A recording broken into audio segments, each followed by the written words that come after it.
Hello learners, in this session we are going to discuss the second part of tertiary activities, that is about transport, communication and various types of services. In previous session we have taken up the introductory part of tertiary activities and the detailed types of trade and its nuances.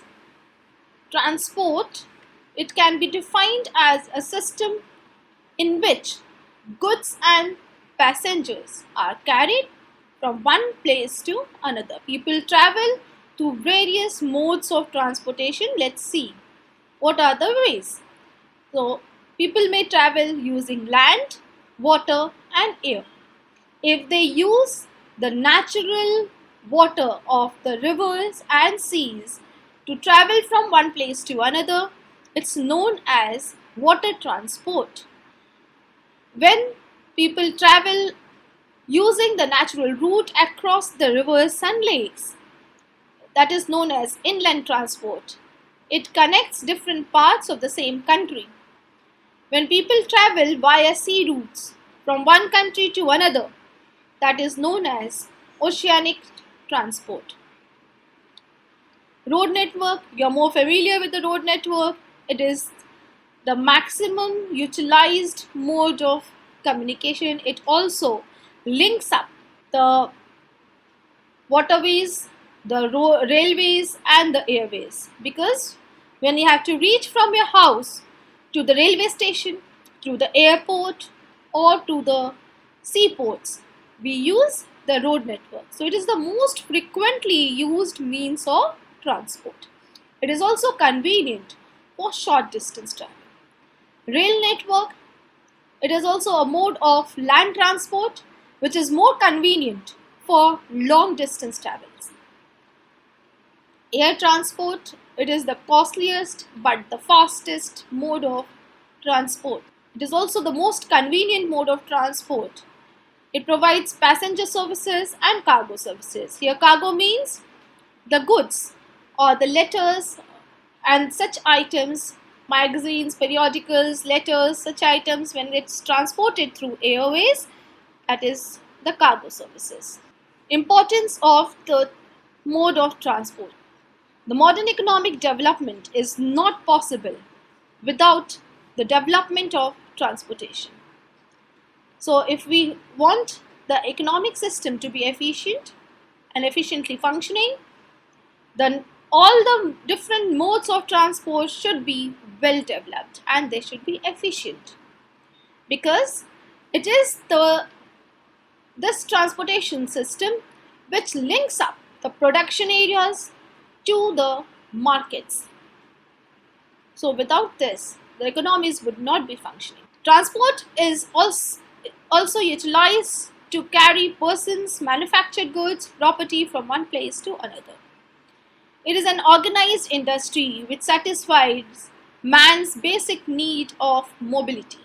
Man is a social animal and he wants to explore various places.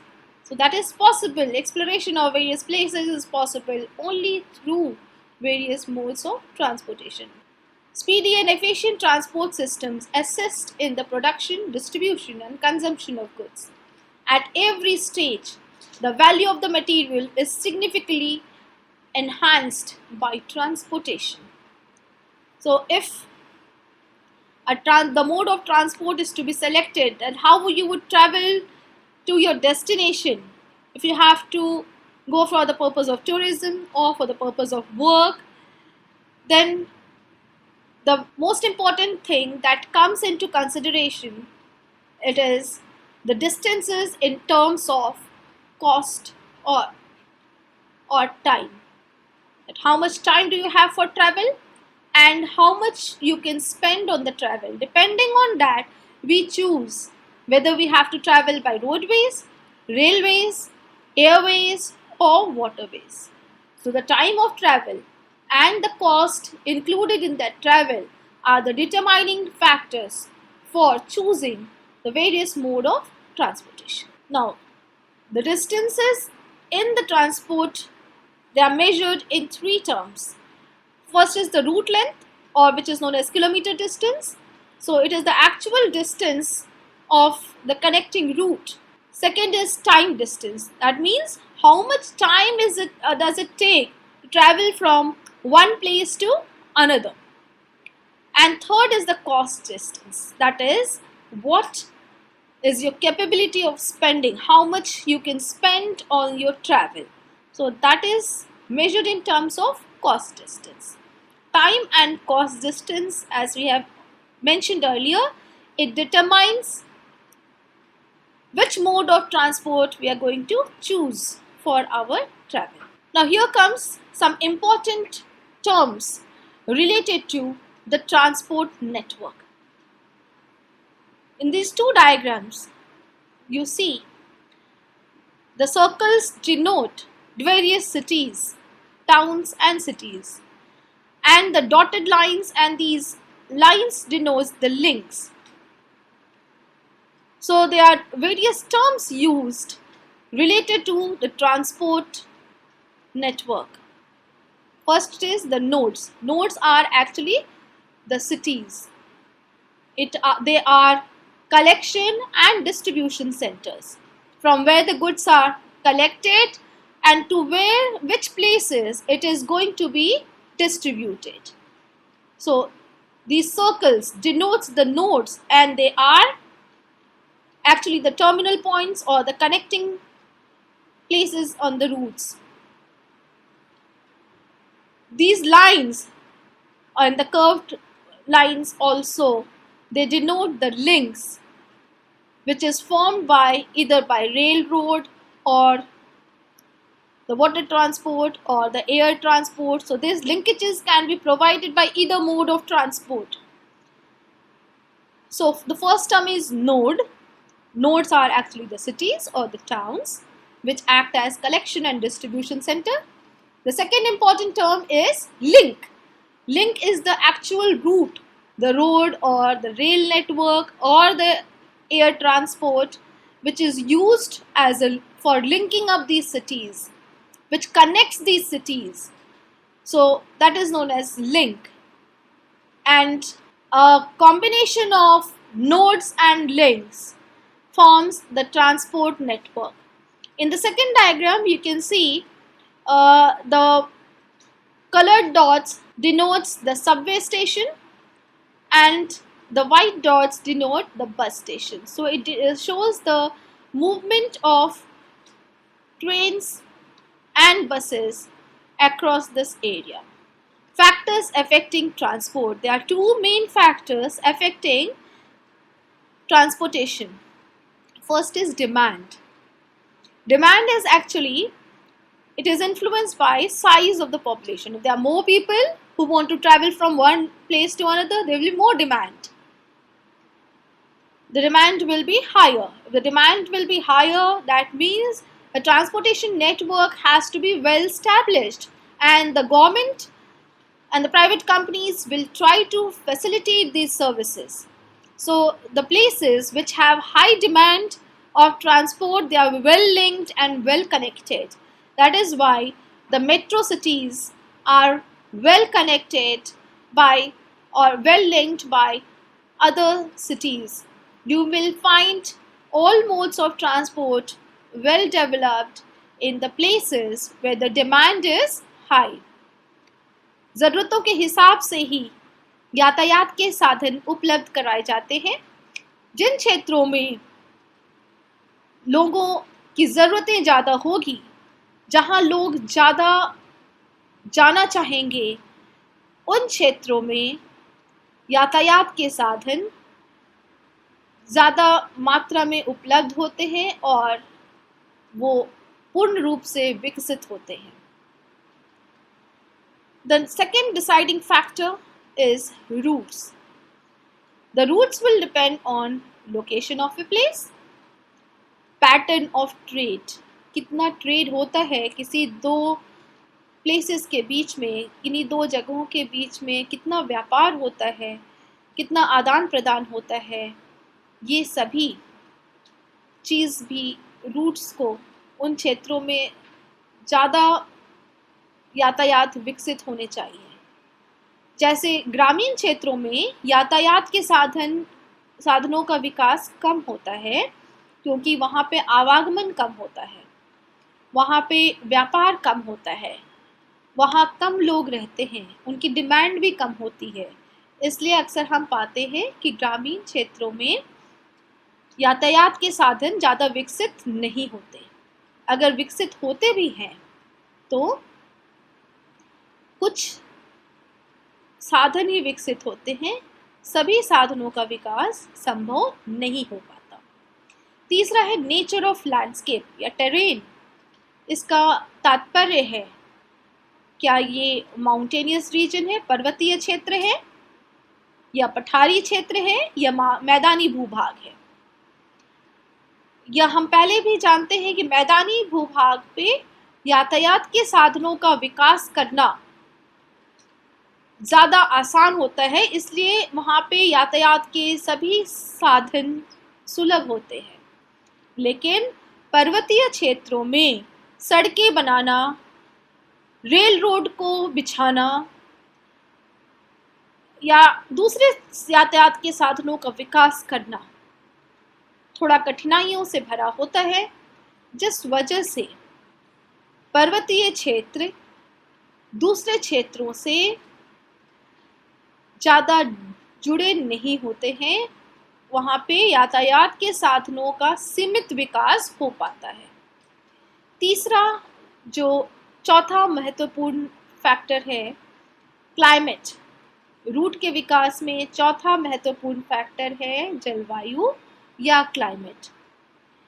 जलवायु के आधार पे जनसंख्या का घनत्व निर्भर करता है। जहाँ जनसंख्या का घनत्व ज़्यादा है, ज़्यादातर फेवरेबल क्लाइमेटिक कंडीशंस में पॉपुलेशन डेंसिटी हाई होती है, इसलिए वहाँ पे डिमांड भी ज़्यादा होगा और यातायात के साधन भी ज़्यादा विकसित होंगे।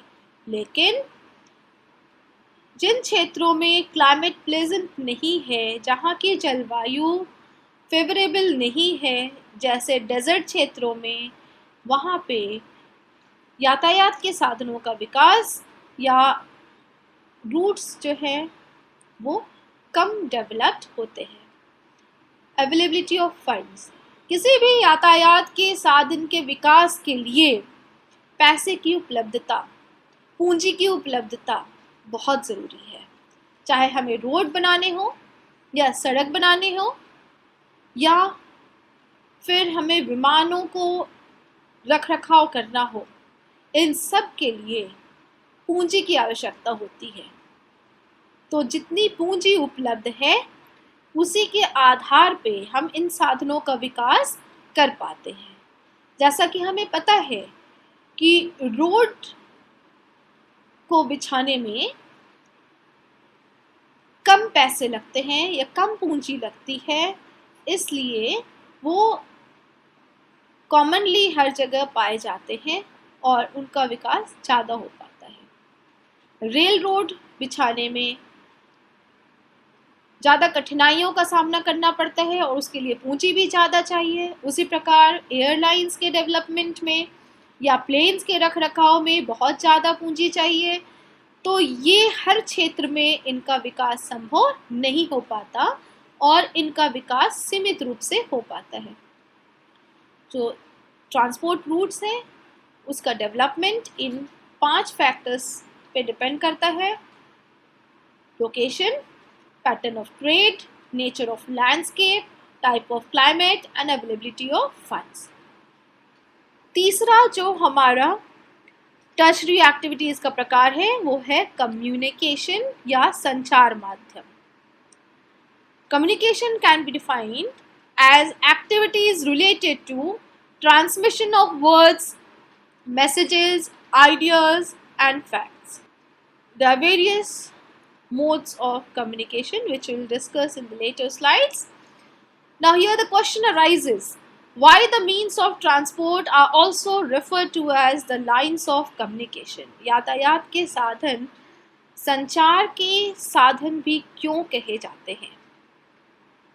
अगर आप ध्यान पूर्वक सोचेंगे, थोड़ा गहराई से सोचेंगे, तो आप पाएंगे कि पुराने ज़माने में ज़्यादातर लेटर्स, मैगजीन्स, न्यूज़, इन सभी को एक क्षेत्र से दूसरी क्षेत्र तक पहुंचाने में यातायात के साधनों का इस्तेमाल वृहद रूप में होता था। लेटर्स को हाथों द्वारा या घोड़ों का इस्तेमाल करके, या पहले तो कबूतर भी भेजे जाते थे। कबूतरों को ये कहा जाता है कि एक बार जो वो एक रूट जो फॉलो करते हैं वो जल्दी भूलते नहीं हैं। तो इसलिए पहले के दिनों में जब दूसरे साधनों का विकास कम हुआ था तो पत्राचार वगैरह कबूतरों के माध्यम से किया जाता था। ये भी उदाहरण मिलता है कि पुराने ज़माने में ग्रेट ब्रिटेन में या दूसरी जगहों पे घोड़े का इस्तेमाल या हॉर्स कार्ट्स का इस्तेमाल करते थे और अलग अलग चेक पोस्ट बने होते थे। तो एक हॉर्स कैरियर जो है वो जाके दूसरे हॉर्स कैरियर को वो पत्रावली दे देता था और वो उसको आगे ले जाके जो उसका डेस्टिनेशन होता था, जहाँ उसे पहुँचाना होता था, उस जगह पे वो फिर दूसरा जाता था, उस दूसरे पॉइंट तक गया, फिर वो तीसरे को थमा देता था। इस प्रकार से कोई भी पत्राचार या मैसेज एक से दूसरे तक पहुंचता था। आपने पुरानी फिल्मों में भी देखा होगा कि घुड़सवार होते थे जो किसी राजा द्वारा नियुक्त किए जाते थे, गुप्तचर होते थे जो इन समाचार को एक जगह से दूसरी जगह पहुंचाते थे। तो पुराने ज़माने में ज़्यादातर कम्युनिकेशन या संचार व्यवस्था पूरी तरह से यातायात के साधनों पर निर्भर था। अभी भी पोस्ट ऑफिसेज इसी काम में लगे हुए हैं। इसलिए यातायात के साधनों को संचार का माध्यम भी कहा जा सकता है, क्योंकि ये संचार प्रणाली में बहुत मददगार साबित होते हैं। लेकिन आज के संदर्भ में यदि हम बात करें तो इंटरनेट की सुविधा, मोबाइल सिस्टम का आना, इनके आगमन की वजह से अब ये जो संचार माध्यम है ये पूरी तरह से ट्रांसपोर्ट पे डिपेंडेंट नहीं है। अब ये ट्रांसपोर्ट से फ्री हो गए हैं, क्योंकि और ये फास्ट भी, कम्युनिकेशन को इन्होंने बहुत फास्ट भी बना दिया है कि आप सैटेलाइट सर्विसेज के द्वारा अब बहुत कम समय में, मिनट भर के अंदर आप अपनी सूचना एक जगह से दूसरी जगह तक पहुंचा पाते हैं। टाइप्स ऑफ कम्युनिकेशन सर्विसेज, ये 3 प्रकार के हैं। टेलीकम्युनिकेशन जो टेलीफोन आधारित है, ये 2 प्रकार के सर्विसेज प्रोवाइड करते हैं। एक तो मोबाइल है और दूसरा लैंडलाइन सर्विसेज है, जो हमारे देश में व्यापक रूप से जो प्रयुक्त होता है लैंडलाइन सर्विस, जो BSNL है। और मोबाइल की तो बहुत सारी कंपनियां हैं। जियो आजकल बहुत फेमस है, आप सभी उससे परिचित होंगे। एयरटेल है, रिलायंस है, जियो है। रिलायंस जियो एक ही है, एंड देन वोडाफोन है। तो ऐसे बहुत सारी मोबाइल सर्विसेज हैं। आइडिया भी थोड़े पहले ज़्यादा फेमस हुआ करता था, अब उसकी सर्विसेज थोड़ी सीमित हो गई हैं। दूसरा जो है मीन्स ऑफ ट्रांसपोर्टेशन, हम अभी उसकी बात कर चुके हैं कि पुराने ज़माने में संचार माध्यम पूरी तरह से यातायात के साधनों पे ही निर्भर करता था। और तीसरा जो है ऑडियो विजुअल एड है, जो फिल्म के माध्यम से, टीवी, रेडियो, प्रिंट मीडिया में मैगजीन्स, न्यूज़पेपर, ये सब माध्यम है जिसके द्वारा हम अपनी बात किसी और तक पहुंचा पाते हैं या अब कोई भी सूचना का प्रसार संभव हो पाता है।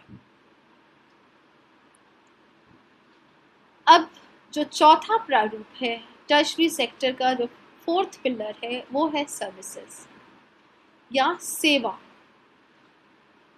An organized or unorganized system of labor and material assistance used to supply the needs of the people. किसी दूसरों की आवश्यकताओं की पूर्ति के लिए अगर हम श्रम या मटेरियल चीज़ों का इस्तेमाल करते हैं तो उसे हम सेवा कह सकते हैं। टाइप्स ऑफ सर्विसेज, ये 4 प्रकार के होते हैं। सर्विसेज या सेवा की जो क्रिया है ये 4 प्रकार के होते हैं। फाइनेंशियल या banking services, insurance services, real estate जो बिल्डिंग्स के खरीद फरोख्त से या इंडस्ट्रीज़ को बनाने और बड़े बड़े मॉल्स और जो मल्टीप्लेक्सेस हैं या मल्टी स्टोरीड बिल्डिंग्स हैं, इनके बनाने से लेके उनकी बिक्री तक में जो लोग लगे होते हैं वो रियल एस्टेट को का प्रतिनिधित्व करते हैं। Personal and professional services, personal services इस प्रकार के होते हैं जैसे डॉक्टर्स हैं, आप पर्सनली एक 1 to 1 वो डील करते हैं। गार्डनर्स हैं, जो बार्बर हैं, लॉन्ड्रर्स हैं, ये पर्सनल सर्विसेज हैं। ब्यूटिशियन की सर्विसेज भी पर्सनल है, डेंटिस्ट की सर्विसेज भी पर्सनल सर्विसेज में आते हैं। Professional services include management, engineering, law, consultancy, all these are professional services. So personal and professional services can be of 3 types, through the non-governmental organization NGOs, through the government and through private companies. Now, on the basis of the skill, the services can be classified as low order services and high order services. Low order services में कम skills की ज़रूरत होती है, बहुत specialisation की ज़रूरत नहीं है। हाई ऑर्डर सर्विसेज में ज़्यादा स्पेशलाइजेशन की ज़रूरत है। लो ऑर्डर सर्विसेज अधिकतर हर जगह पाए जाते हैं, जैसे आप विलेजेस में भी आप अगर बार्बर की आपको फैसिलिटी चाहिए, ग्रॉसरी शॉप चाहिए, तो ये सब छोटी जगहों पे भी उपलब्ध होता है और ये हर जगह सुलभ है। लेकिन हाई ऑर्डर सर्विसेज की अगर हम बात करें तो they are less commonly found, जो हर जगह सुलभ नहीं है। अकाउंटेंट्स हैं, कंसल्टेंट्स हैं, फिजिशियंस हैं, ये कहीं कहीं ही इनकी व्यवस्था हो पाती है। ज़्यादातर बड़े शहरों में आपको ये फैसिलिटीज़ ज़्यादा उपलब्ध है, छोटे शहरों में या कस्बों में इनकी फैसिलिटीज़ उपलब्ध नहीं होती है। सर्विसेज को हम फॉर्मल और इनफॉर्मल सर्विसेज के रूप में भी हम देख सकते हैं। फॉर्मल सर्विसेज जो हैं ये ऑर्गेनाइज्ड है और रेगुलेटेड सर्विसेज है। इसका मतलब कि जो उसमें काम करते हैं उनका पूरा प्रॉपर रिकॉर्ड मेंटेन किया जाता है और एग्जैक्टली कितने लोग उस काम में लगे हुए हैं उनका पूरा रिकॉर्ड गवर्नमेंट या कंपनीज के पास होता है। इसके अलावा इनको बहुत सारी सुविधाएं भी दी जाती हैं। पेड लीव की सुविधा होती है, पीएफ की सुविधा होती है, प्रोविडेंट फंड की। तो जो फॉर्मल सर्विसेज हैं इसमें जो लोग लगे होते हैं उनको कई सुविधाएं मिलती हैं और उनका एक सिक्योर जॉब होता है। फॉर्मल सर्विसेज में जनरली प्रोफेशनल्स जो होते हैं, स्किल्ड प्रोफेशनल्स की रिक्वायरमेंट ज़्यादा होती है। दे आर मोस्टली ओन्ड और परफॉर्म बाय गवर्नमेंट और कंपनीज, प्राइवेट कंपनीज या गवर्नमेंट द्वारा ये नियुक्त किए जा सकते हैं। जैसे एग्जाम्पल है customer care, electricity, water supply. Informal services unorganised होती हैं, अनरेगुलेटेड होती हैं। इनकी जानकारी, सटीक जानकारी ज़्यादातर उपलब्ध नहीं होती है। एक बहुत अच्छा एग्जाम्पल आज के संदर्भ में आप देख सकते हैं, जो माइग्रेंट लेबरर्स हैं जो अभी अपने कार्यस्थल से जो अलग अलग राज्यों में कार्यरत थे और अब लॉकडाउन की वजह से वे अपने गृह राज्यों में जाना चाह रहे हैं, तो किसी को भी इनकी सटीक जानकारी, एक संख्या का अनुमान नहीं है कि कितने लोग अगर यूपी में या बिहार में किसी राज्य से कितने लोग बाहर गए हुए, कितने लोग लौटना चाहते हैं, ये जानकारी कोई भी उपलब्ध नहीं करा पा रहा है क्योंकि ये अनऑर्गेनाइज्ड है, ये अनरेगुलेटेड है। इनकी जो सेवाएं हैं ये परमानेंट भी नहीं है, ये सिक्योर जॉब्स नहीं है और इसमें अनस्किल्ड वर्कर्स लगे रहते हैं। वो ज़्यादा नॉलेज उनके पास नहीं होता है, छोटी मोटी तकनीकी जानकारियाँ होती हैं, कम स्किल्स होते हैं उनके पास, सेमी स्किल्ड लेबरर्स होते हैं या अनस्किल्ड लेबरर्स होते हैं जो इनफॉर्मल सर्विसेज में लगे होते हैं। इसमें ज़्यादातर पर्सनल सर्विसेज वाले काम में ये लगे होते हैं, जैसे कोई ऑटो चला रहा है या फिर कोई प्रेस करने का काम कर रहा है, लॉन्ड्री उसमें लगा हुआ है, या छोटे मोटे उद्योग धंधे में जो लगे होते हैं, या कुक का काम करते हैं, गार्डनर का काम करते हैं। मुंबई में ये डब्बा वाला बहुत फेमस है, आपने सुना होगा या नहीं सुना होगा। ये डब्बा वाला का मतलब है टिफ़िन कैरियर्स। मुंबई एक बहुत बड़ा कमर्शियल सेंटर है, कमर्शियल, वहाँ पे ऑफिसेज में बहुत सारे लोग काम करते हैं और ये सुबह निकल जाते हैं, और बड़ा शहर है और उनको ऐसा नहीं है कि जो खाने का ब्रेक होता है दोपहर के समय, जो ऑफिसेज में आधे घंटे का या 1 घंटे का ब्रेक होता है, उसमें वो उतनी देर में ट्रैवल करके घर वापस आके खाना खा के नहीं जा सकते। तो इसलिए ज़्यादातर लोग डब्बा वालर्स को लगा रखते हैं। उनका डब्बा वालर्स का काम होता है कि वो इन एम्प्लॉयज़ के घरों से होम मेड फूड को, पैक्ड फूड को टिफ़िन कैरियर्स में कलेक्ट करते हैं और अपने गंतव्य स्थान पे उनके ऑफिसेज में उनका पहुंचाना काम होता है। फिर वापसी में ऑफिसेज से खाली डब्बा को कलेक्ट करके उनके घरों तक पहुंचाना।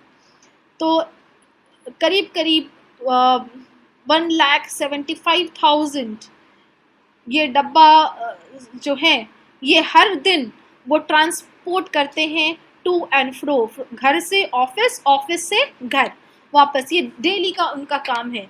और मजाल है कि उनकी एक गलती हो जाए, मतलब जो डब्बा जिस एम्प्लॉय का होता है वो सही जगह पहुंच जाता है, तो इनकी जो टेक्निक है और इनकी जो सर्विस है, इसको अपलॉड किया गया है। यहाँ तक कि ब्रिटेन के प्रिंस चार्ल्स तक इनका जो नाम और धंधा, उसके गूंज वहाँ तक पहुँच गई थी, और प्रिंस चार्ल्स ने भी इनको अपनी शादी में भी इनवाइट किया था। तो ये डब्बा वालाज जो है बहुत फेमस है, क्योंकि इनका 99.9% इनकी एक्यूरेसी होती है और 0.1% मिस्टेक की संभावना होती है। आपने एक मूवी में भी देखा होगा, लंच बॉक्स में, जिसका जिक्र किया गया है। तो वो था डब्बा वाला के बारे में। ये सभी इनफॉर्मल सर्विसेज हैं, ज़्यादातर ये पर्सनल सर्विस के फॉर्म में होती है। अब एक जिक्र आता है सीबीडी या सेंट्रल बिजनेस डिस्ट्रिक्ट का। तो सेंट्रल बिजनेस डिस्ट्रिक्ट क्या है? It is an heart of N urban centre. Urban centre है, जो नगर है, उसका जो सेंटर पार्ट है, सेंट्रल पार्ट है, या उसका जो बीच वाला क्षेत्र है, हृदय क्षेत्र है, जहाँ पे सबसे ज़्यादा कॉमर्शियल एक्टिविटीज़ होती हैं और जो सबसे ज़्यादा ट्रांसपोर्ट नेटवर्क से जुड़ा हुआ है, जंक्शन है ट्रांसपोर्ट का, उसे हम सेंट्रल बिजनेस डिस्ट्रिक्ट कहते हैं।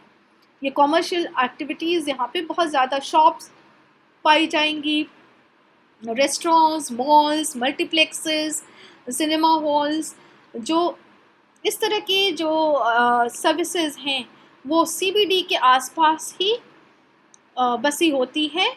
लेकिन वहीं पे इंडस्ट्रीज़ अगर आपको लगाने हैं, गोल्फ कोर्स लगाना है, तो वो सीबीडी से दूर वाले क्षेत्रों में लगाई जाती हैं, क्योंकि सेंट्रल बिजनेस डिस्ट्रिक्ट जो है, जो हार्ट ऑफ द सिटी है, वहाँ पे जो हृदय क्षेत्र है किसी भी नगर का, वहाँ पे ज़मीन का दाम बहुत ज़्यादा होता है।